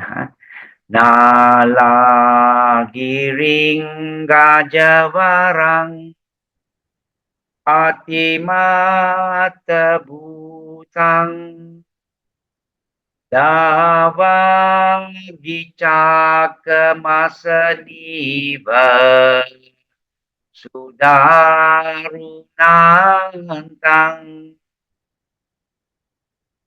metang buse kawirinang jitawa munindo tang te jasa bhavatu te jaya mangalani kita mati hatta sudarunantang dawan tiyo jana patang ulimalabantang Idi sangka Iti bisangkatamano Citawa munindo Kang te jasa bhavatu te Jaya mangalani. Okay, so this stanza says that Nalagiri, the king of elephants, highly intoxicated. Remember, they were so jealous of the Buddha. And they intoxicated Nalagiri, very, very fierce elephant. They gave him a lot of liquor, intoxicated, and then make him wild, more wild than normal wild. People cannot control Nalagiri, but they make him intoxicated. Then when they know the Buddha was passing through a narrow street, they released Nalagiri. When Nalagiri went raging towards the Buddha's path, raging towards the Buddha's path, okay? So he says that Nalagiri, the king of elephant, highly intoxicated, was raging like a forest fire and was terrible as a thunderbolt, attacking the Buddha, speaking, sprinkling the water of loving kindness. The Buddha always radiated loving kindness to overcome this ferocious beast. So the ferocious beast did the Lord subdue. The Lord subdued, the Buddha just radiated loving kindness. And then Nalagiri became very tame, I show you the picture of that. So by the grace of this, may joyous victory be yours. So we must take this again, like I said, these are all examples for us to inspire ourselves. Even to the most fierce Nalagiri, subduing highly intoxicated Nalagiri, Nalagiri, it's Nalagiri, I think. Okay. So this Nalagiri, you see, became so timid, you see. The Buddha radiated loving kindness. Okay, so the Buddha can subdue even the wildest of all the elephants, So when people like us, when we have got all this kind of situation, please try to radiate loving kindness to overcome this difficulty. We will overcome. Use this as an inspiration. The Buddha used loving kindness to overcome a very ferocious and intoxicated elephant called Nalagiri. Okay? Okay, then we go to the next. Mana saya sekarang? 1, 2, 3, 4. Okay? And the fourth stanza, the Buddha says, with lifted sword at the distance of 3 leagues, okay? Did the wicked Angulimala. Okay, Angulimala, you will learn it in the disciples of the Buddha. So I was told to skip this a bit. I just briefly tell you, but the detailed story of Angulimala, beautiful story, will be explained in the second session, by the other section. They are the teachers. Okay, so here the Buddha did overcome Angulimala, the wicked Angulimala. Angulimala is called the garlands of 1,000 fingers, the garland of fingers. He was killing people to collect the small little finger and make it garland of fingers to hand over this garland to the teacher that he promised.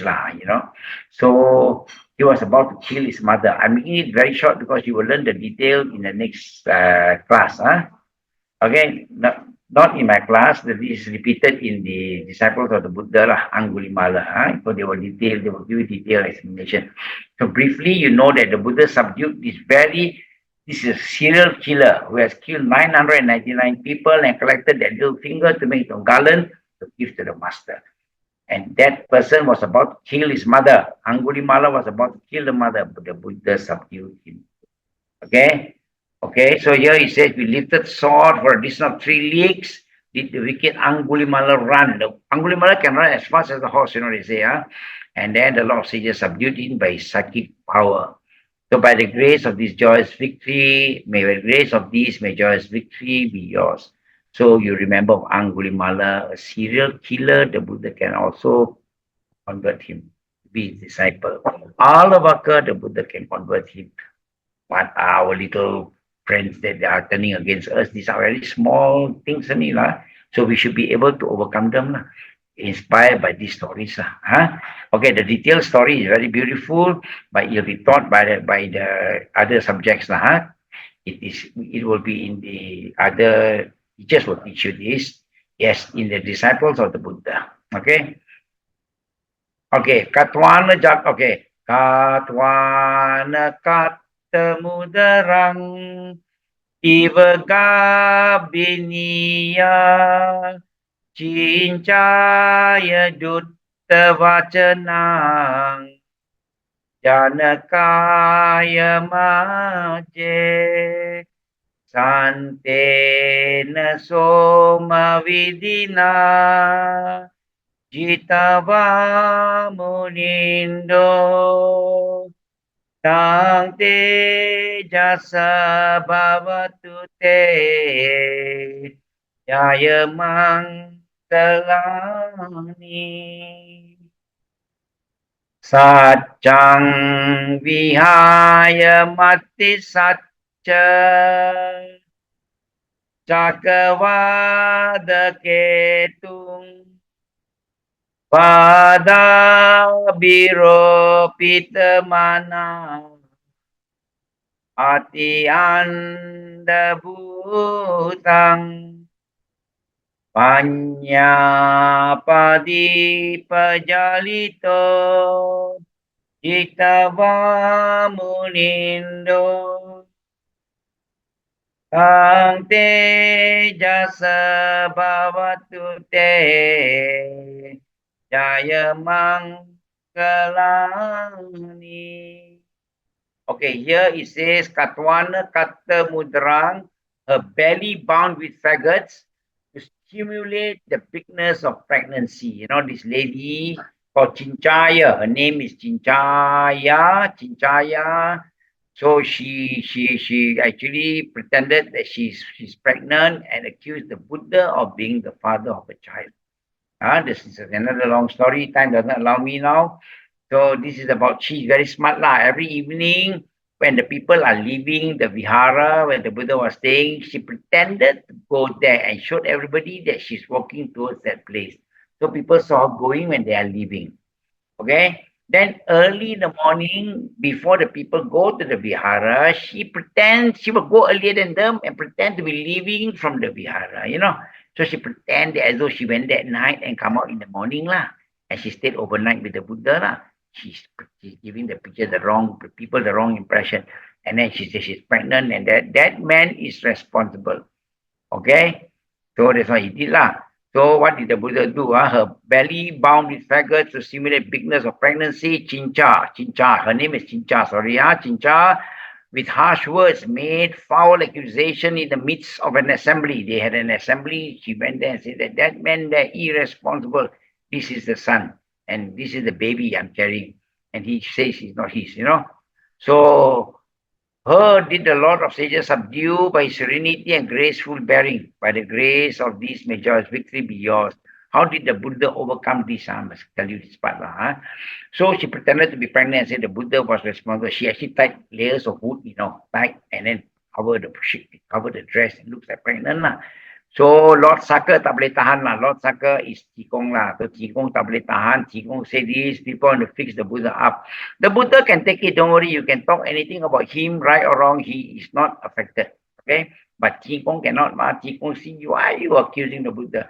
So Qigong transform himself into small little mouse, climb up the body and bite all the string that were tying all these layers of cloth, of wood, they call it lah. Yeah? And bite, all putus. Then when the wind blew, all these things fell down, onto her feet. Then they found that she is not pregnant. She's bluffing. Okay, so that's how the Buddha didn't do anything. The Buddha just gracefully subdued it, very serenely accepted the accusation. The same thing. But Lord Saka helped them.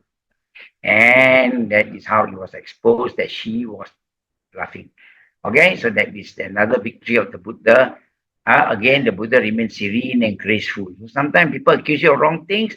Don't overreact. Just become graceful and serene. Don't worry. The truth will prevail. Okay? So don't overreact. Don't come out and fight back. No need. Just subdue. Okay? You can overcome. Okay? And okay, then the general story is haughty Satchaka, who ignored truth, was like a banner of controversy. Wow, he's a very powerful speaker, and his vision was blinded by his own disputation. Lighting the lamp of wisdom, him did the Lord sages subdue. By the grace of the joyous victory be yours. Okay, this one we have to go quickly also. There's another one called Satchaka. Satchaka also, he's a very, very good orator. He challenged everybody who wants to talk. Who can talk? Come. Can we challenge him in the debate lah? Okay, we have gone through Alavaka story. We saw this story, and we saw Angulimala, and then we saw this Angulimala. I don't go into detail of Angulimala. So this is Chincha. We saw Chincha, and the assembly accused the Buddha. And now we go to this one. This one. Chincha falsely accused the Buddha. We have covered in short. Now we go to Satchaka. Satchaka is a very popular debater. He challenged everybody lah. In the Chula Satchaka Sutta, the Buddha is confronted by Satchaka, the follower of Niganta Nahataputta. The sixth. Remember I mentioned to you the sixth. So Satchaka was well respected. He's the Jainis lah. The Jains still exist today. So he was a well-respected Jain teacher, known for using his intense philosophical rhetoric and debate to show his superiority and knowledge. He challenged everybody because he speaks very well. So one day he challenged the Buddha lah. He challenged the Buddha and says, I want to challenge you for a debate lah. Okay? Satchaka tells the Lichavis in attendance, there is no contemplative or leader or one who claims to be an Arahant, rightly self-awakened one, who would not quiver or break out in sweat when engaged in a debate. He says, these people, you call them lah. They call them Arahant or self-awakened one. They all will be shivering with me lah when I challenge them. So Venerable Asaji explained to Satchaka that the Buddha teaches anatta, concept of form is impermanent.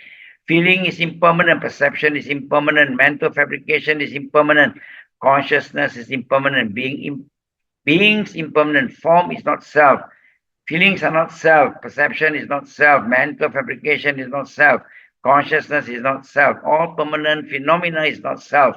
In short, the five aggregates of impermanence are not self. So Asaji, the youngest of his disciple last time, confronted. And then they finally want to meet the Buddha lah, but I don't think time allow me to go into detail. But okay, you will have this and you read through. So finally the Buddha challenged him and the Buddha explained to him, and then he also bowed down to the Buddha and he became the disciple of the Buddha. Admitting defeat, the last stanza, admitting defeat, Satchaka then said to the Buddha, it is we, Master Gautama, who are insolent, we who are reckless, that we construed that Master Gautama could be attacked stalemate by stalemate. May Master Gautama, together with the community of monks, accept my offer of tomorrow's meal. And that is the accept of defeat. Huh? The Buddha acknowledged Sasaka with his silence. The next day, a lavish meal was prepared by the Lichavis for the Buddha and his Sangha. Saccaka himself served the Buddha, and upon contemplation of the meal said, Master Gautama, may the merits of this gift be exclusively for the happiness of the donors. So he became a disciple of the Buddha also. He bowed down to the Buddha, Saccaka. So that is why we say the Buddha is also a very good debater. Sugato, good debater. And then Baka story, okay, we will go through quickly. I think give me extra 5 minutes. I will finish my extra 5 minutes. Okay, where will we? We finished this one already. Sachaka down at the last three, last three stories. Okay, I will go faster a bit for this one. Sorry if I rush this a bit. Nando Pananda Bujagang Vibudang Mahiting Puttena Tera Bujagena Tamapayanto Idu Padesa Vidina Jitawang Munindo Kang Tejasa Bhavatu Te Jaya Mangala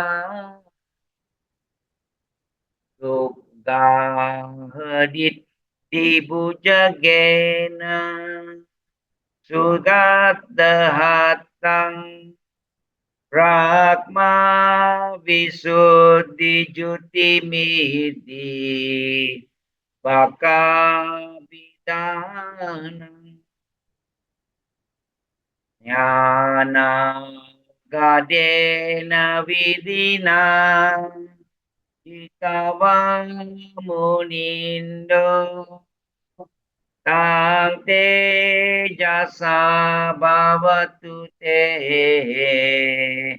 Jaya Mangalani Etapi Buddha Jaya Mangala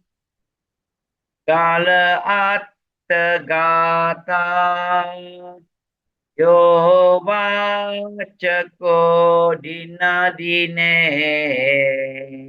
Sarate Matandi Itwanane Kavidinani Jupadavani Mukang Sukang Adigameya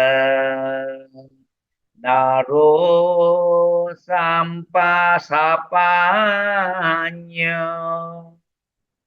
Sadhu, sadhu, sadhu. There's a bit of mistake here, Sapanyo, and there's another one that I pronounced wrongly. There's only one syllable. Okay, so that one tells you the story of where we just rushed through a bit. I don't want to take too much of our time. Okay, intoxicated, we have done. Alavaka, we have done.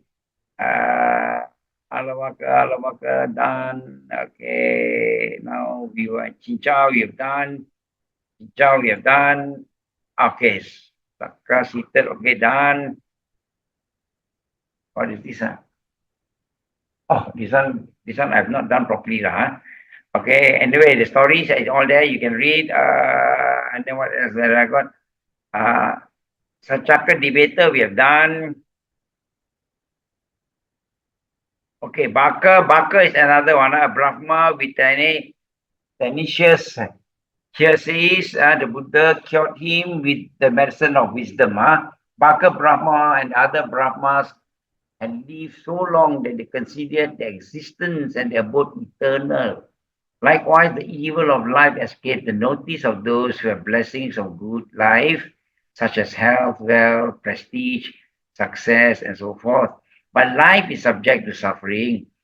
On all these three planes, sensual plane, material plane, and immaterial plane, a Brahma or a Rishi on the material or immaterial plane of existence may live for eons, but they too have to die eventually. I've renounced the craving. I've renounced the craving for existence because I'm aware of this evil. This concludes the 8 victories of the Buddha. Sorry, I've just skipped a bit. So, oh, this one is not included, but never mind. I put it in. You can just read for your. This is for the other lessons lah. What else have I got for you extra? Oh, this is the Buddha's.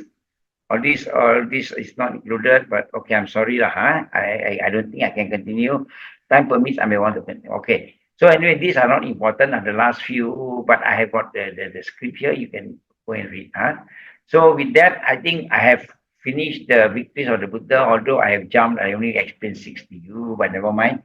You can read. You read on your own, and I hope you will enjoy reading and use all these. My only advice here is use all these to inspire us to live a good life, to help us to overcome difficulties in life. It helps. We use these as inspiration. The Buddha stories are not for nothing, are not only fairy tales, but to help us, it has a purpose. Every story has a purpose. Help us to overcome all these things. Okay. So with that, I will say thank you very much for your time. Any questions? I'm not sure whether I have questions or not. I will stop share first. With that, I have finished. I think if any questions, or we just end